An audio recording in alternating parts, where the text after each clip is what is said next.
कोई मैटर लाल ऐसा नहीं है जो कश्मीर को छीन सके। कश्मीर भारत का था, है और रहेगा।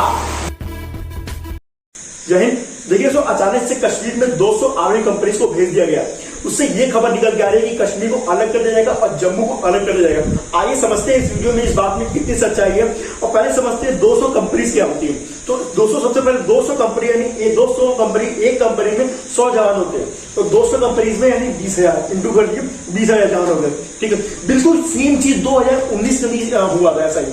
आज जब आर्टिकल 370 हटाना था जब कश्मीर से, उस टाइम बिल्कुल सेम चीज हुआ था। आज 200 कंपनीज को भेजा गया, तो 2019 में 400 कंपनीज को भेजा गया था। 400 कंपनी यानी 40,000 सेना को उस टाइम भेजा गया था। ठीक है, तो अब जब सरकार से इस बारे में पूछा गया कि क्या है, मतलब क्या क्यों किया गया, तो सरकार ने ये कहा है कि अभी ये लोग पहले बंगाल में चुनाव हो रहे थे, तो उसके बाद जब चुनाव खत्म हो गया तो इन लोगों को वापस हम लोग ने कश्मीर में फिर हमने सेना को भेज दिया गया। यार ये बात बिल्कुल गलत है, क्योंकि अगर उस टाइम अगर सेना वहां पे होती तो बंगाल में इतना वायलेंस हो रहा है, इतना जो वायलेंस हुआ है वहां पे, ये तो बिल्कुल गलत है कि तो सेना कुछ एक्शन जरूर लेती। ठीक है, तो इतना साफ गलत हो गया कि वो लोग बंगाल में नहीं थे। ठीक है, दूसरी बात एक्चुअली वो रीजन क्या है इसके बिहाइंड, तो देखिए तो फिर देखिए तो एक्चुअल रीजन क्या है। यार सरकार चाह रही इंडिया कश्मीर का चुनाव करना, ठीक है, लेकिन कश्मीर में चुनाव तो कर रहा है, लेकिन अगल बगल जो आपका पाकिस्तान हो गया, मुजफ्फराबाद हो गया, ये सब तो आतंकवादियों के एकदम से बड़ा अड्डा बना के लोग बैठे रहते हैं। तो यहाँ पे सेना के यहाँ पे कम पड़ जाए, इसलिए एक्स्ट्रा सेना एक तो ये है उनको भेज देगा। दूसरा क्या है, साइड चाइना आप लोग है और पाकिस्तान है, दोनों लोग आपस में युद्ध अभ्यास कर रहे हैं। ठीक है, दोनों लोग युद्ध अभ्यास करा तो उसमें सेना का मनोबल कम ना हो, इसलिए और सेना भेज दिया गया कि उनको लगे और भी है कि हमारे पास और जवान आ गए। 20,000 और जवान वहां पे पहले से वहां पे कर दिया गया। ठीक है, याद हो आप लोग 15 जुलाई का 15 जून का दिन जब बिहार रेजिमेंट के 40 जवानों ने अपनी शहीदी जरूर दी थी, लेकिन उसके बाद चाइना की ईट चीर बजाई थी, उनके घर में घुस के चाइना वालों को घर में घुस के मारा, वो हम कभी नहीं भूल सकते। तो फिर इन्हीं सब रीजंस की वजह से सरकार ने कश्मीर में 20,000 जवानों को वहां भेजा है। दोस्तों ये सब जो चीजें होती है सरकार इसको ओपनली नहीं बोल सकता, हाँ हमने कश्मीर में इन लोग इसलिए भेजा है, हमने 20,000 जवान इसलिए भेजा है, इसको सरकार ओपनली ढिंढोरा नहीं पीट सकती। इसलिए सरकार ने सीक्रेटली कुछ डिफेंस के सीक्रेट आदमी होते हैं जो कुछ लोगों के साथ मिलकर डिसीजन होते हैं कि हाँ ऐसा करना चाहिए। तो उसके बाद फिर हमारे 20,000 जवानों को कश्मीर में डिपोर्ट किया गया, क्योंकि सरकार को इंटरनेशनल लेवल पे भी देखना है और नेशनल लेवल पे भी देखना है। अब दोस्तों आप लोग ये मैप देख रहे होंगे, दोस्तों ये रहा western dedicated freight corridor. India ने ये खास हमारे इंडियन मिलिट्री के लिए बनाया हुआ है। तो है ये क्या होता है, यहाँ से आपको जो भी टैंक होता है, जो भी आर्मी के पूरे उसको कर दिया गया कि यहाँ पे सिर्फ मिलिट्री की गाड़ी दौड़ेगी और कोई पब्लिक गाड़ी नहीं दौड़ने वाली इस ट्रैक पे। ठीक है, ये ऐसा ट्रैक बनाया गया है जो सीधा कोई भी सामान होता है, गुजरात के ऊपर गुजरात होते हुए निकलता है, ये ट्रैक आप देख पा रहे हो मैप में, ये ट्रैक सीधा आपको कश्मीर वहां पे जोड़ता है आपको अरुणाचल प्रदेश की तरफ। ठीक है, ये इतना तगड़ा अपना ट्रांसपोर्ट सिस्टम कर दिया है कि अगर डिफेंस में अगर आपको वहां पे जरा सभी हमारे जवानों को कुछ भी जरूरत पड़ी, टैंक्स हो गया, कुछ भी होगा, हथियार से कुछ भी, तो सब टाइम टू टाइम पहुंच पाएगा वहां पे। इसलिए ये बना है वेस्टर्न डेडिकेटेड फ्रेट कॉरिडोर। अब आइए दोस्तों देख लेते हैं चाइना क्या कर रहा है। दोस्तों चाइना ने एक ऐसा विमान बनाया हुआ है, आप लोग देख रहे होंगे, इसका नाम है H-20। ये जो विमान इसका ठीक इसने कॉपी किया है अमेरिका का B-52 से। अमेरिका का B-52 से डिक्टो कॉपी कर लिया चाइना ने, और ये इतना तगड़ा है दोस्तों कि 600 किलोमीटर के रेडार में फायर पूरा पकड़ के फायर मारता है। ठीक है, 600 किलोमीटर यानी समझ लिया मोटा मोटा कि बनारस से सीधा लखनऊ, इतना बड़े लेवल पे पूरा 600 किलोमीटर की कवर करता है। ठीक है, और हमारे लिए हम लोग इंडिया ने भी खरीद रहा है S-400। हमारे इंडिया में S-400 खरीदा है, जिसकी ताकत है कि वो 400 किलोमीटर के रेंज को मारता है। ठीक है, और ये जो H-20 है ये दूर भी खड़ा रहेगा, 600 किलोमीटर है, तो जाहिर से बात है थोड़ा दूर खड़ा रहेगा, तो हमारा जो हथियार है उसको मार नहीं पाएगा, क्योंकि डिस्टेंस काफी ज्यादा बन जा रहा है। ठीक है, और ये दोनों लोग तो युद्ध अभ्यास कर ही रहे हैं, जो आपके चाइना पाकिस्तान ये लोग वही तो युद्ध अभ्यास अभी चल ही रहे हैं। तो देखिए आगे क्या होने वाला है। अब दोस्तों ये मुद्दा उठा कहां से कि जम्मू को अलग कर देगा, कश्मीर को अलग कर दीजिए, आखिर ये मुद्दा उठा कि सबसे पहले समझ लीजिए मुद्दा जम्मू वाले उठा रहे हैं, क्योंकि जम्मू के ऊपर बहुत डोमिनेट करते हैं कश्मीर। ठीक है, ये आप लोग मैप में देखिए, ये रहा जम्मू कश्मीर का मैप। ठीक है, ये ऊपर का एरिया ये पूरा कश्मीर हो गया, ये जम्मू हो गया और इधर लद्दाख ये सब हो गया। ठीक है, तो जम्मू वाले लोग कहना है कि जो ये कश्मीर वाले लोग हैं ये इनके ऊपर बहुत डोमिनेट करते हैं, बहुत डोमिनेट कितना साइड आपको समझ लीजिए।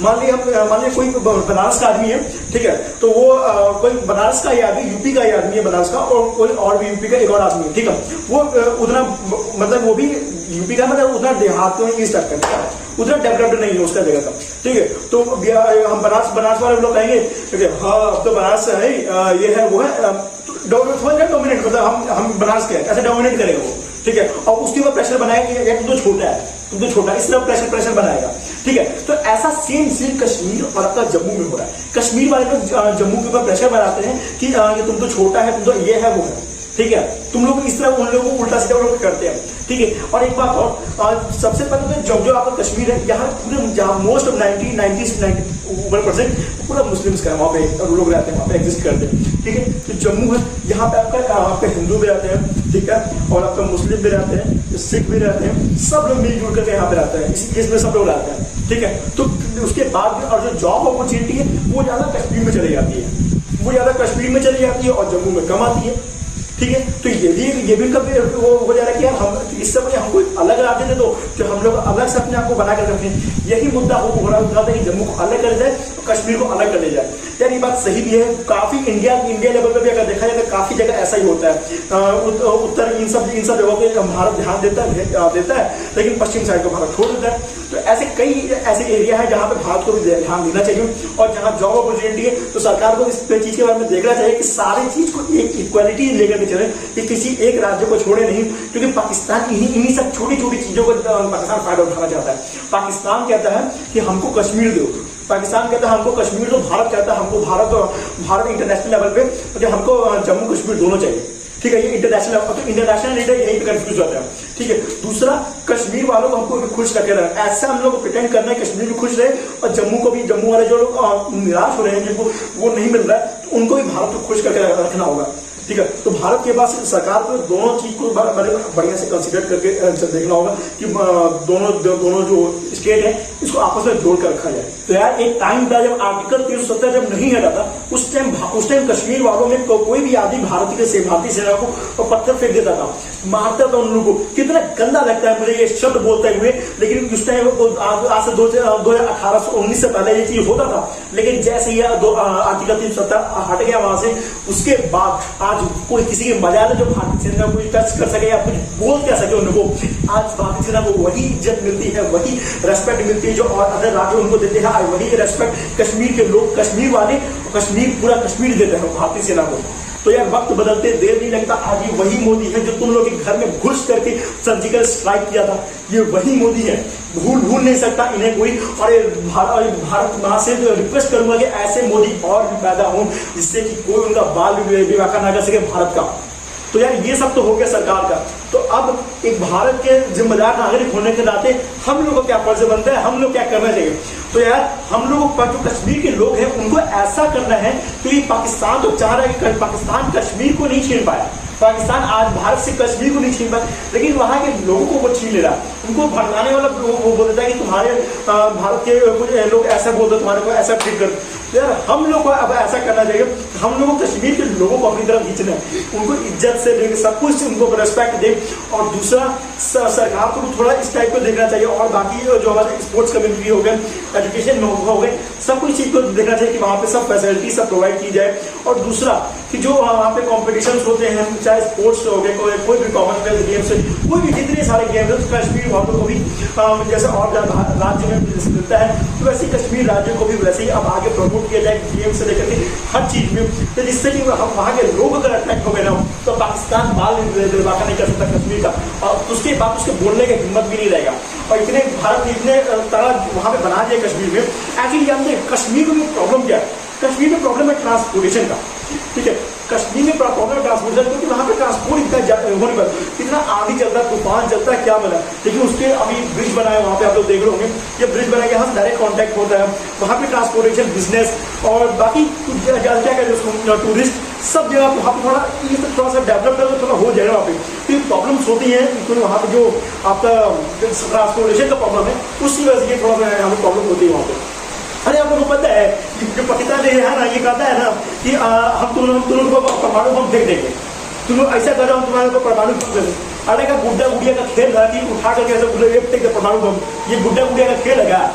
अरे इनको समझाओ पहले, परमाणु जो बम होता है पहले ये एक जगह नहीं रखा जाता कि ये उठाए और उठा के कैसे फेंक दो, ऐसे एक नहीं होता परमाणु बम, वो उसमें कई भाग में रखा जाता है, कई भाग में रखा जाता है। तो सबसे पहले देख लीजिए पाकिस्तान के पास 165 परमाणु बम है, ठीक है, और भारत के पास 155 परमाणु बम। तो भाई 10 कुछ ऐसे कम है, ठीक है।